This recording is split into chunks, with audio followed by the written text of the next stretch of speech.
We are continuing our discussion of getting to know the inner world of the Beinoni. So our sages teach us that the Beinonim are judged by both their good and evil inclinations. This is how we started in chapter 1. And the backup for this is, as it is written, He, the Almighty, stands at the right hand of the poor man to save him from them that judge his soul. So the them, plural, indicates that there's a presence of two judges. So who are these two different judges?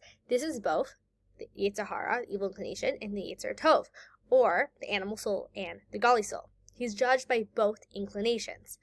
But that doesn't mean that each one of them have their own rulings and have their own will. Within the Beinoni, it's only the godly soul that's ultimately expressed through thought, speech, and action. So you can imagine that there's a whole panel of judges, and the evil inclination comes in and gives its ruling, but it doesn't mean it's the final verdict. Just because the evil within the Beinoni's animal soul is always going to come and have its opinion and say, actually, I think you should take that because it's shiny and you like shiny things and you deserve it. So you know what? You just go ahead and you just steal that thing. That doesn't mean that that's ultimately going to be the final verdict of what the Beinoni actually does. So I feel like we can become very confusing to ourselves. We can be confused why there's these two inner voices. Like, what's happening? Do I have this split personality? No. You make sense, and your inner struggle is valid. That's ultimately what the author of the Tanya is telling us. That just because an opinion comes my way, just because there's other judge who says what it has to say, doesn't mean I actually need to listen to it. So this is the process. The evil inclination states its opinion in the left part of the Beinoni's heart, because we've covered that the left part is animal soul headquarters. From the heart, the desire ascends to the mind for contemplation.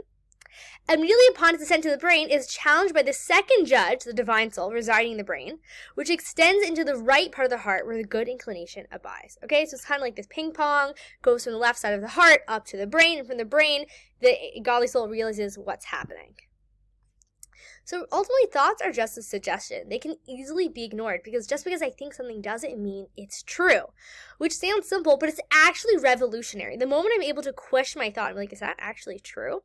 I mean, a person could go along believing something for so long. They could believe, I'm not worthy of this thing. I'm not worthy of it. And it's just never being questioned, to be taken as a fact when actually it's just an opinion stemming from the animal soul.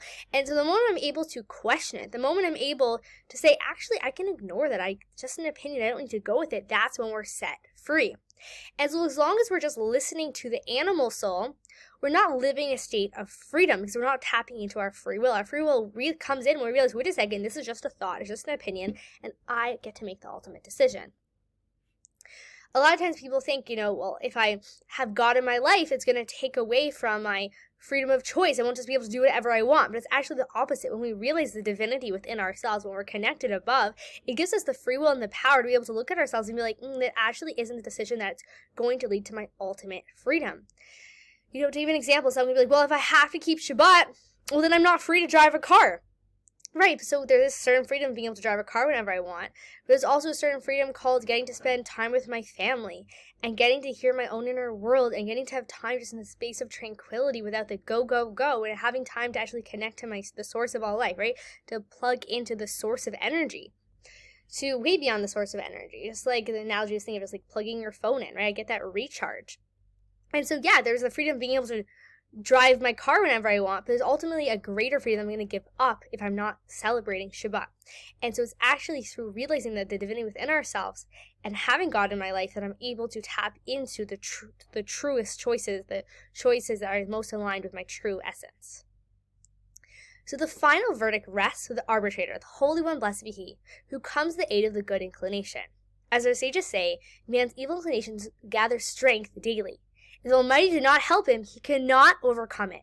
So here we're learning to really have some serious humility of realizing that if God was not helping us in our struggle, we actually wouldn't be able to overcome the inclination. It's actually through God's kindness that coming to our aid that we're able to prevail and choose good. So how exactly does God help the Beinoni win? The help that God grants is the glow of divine light that illuminates his divine soul. That I may gain superiority and mastery over the folly of the fool, the evil inclination, a dominion paralleling the superiority of light over darkness. So meaning, yes, all answers do come from within. It's not that Hashem's helping us. God's helping us in some external way. He's illuminating our own truth. He's illuminating the truth of the divine soul, the godliness within us. When our essence is shining, The decision is clear. Meaning when I'm in a state of exile for myself and I don't really know my own truth, I don't know my own soul, then yeah, the evil inclination can overpower us. But by illuminating our soul and making us realize who we are, in that moment, we're unstoppable. There's a story of a chassid who actually used arrogance to keep himself from sin. When he was about to sin, he would say, but I'm a chassid, right? I'm a follower of this prestigious rabbi. Like, I can't sin.